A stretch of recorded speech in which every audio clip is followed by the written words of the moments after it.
يعرفش ان الراجل ليه عده، بس ما تسماش عده، اسمها عده مجازيه، اي فتره توقف.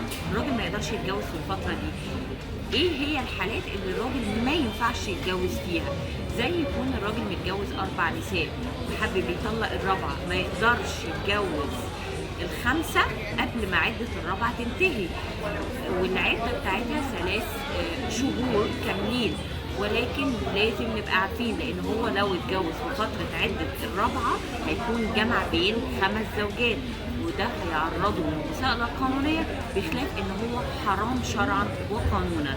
الحالة الثانية ان هو حابب مثلا يطلق مراته يتجوز اختها، ما يقدرش يتجوز اختها الا لما عدة مراته ينتهي عشان ما يكونش جمع بين اختين. فدي الحالات اللي فيها الراجل ما يقدرش يتجوز فيها، ما تسماش عدة بالمعنى الدقيق، ولكن تسمى عدة مجازية.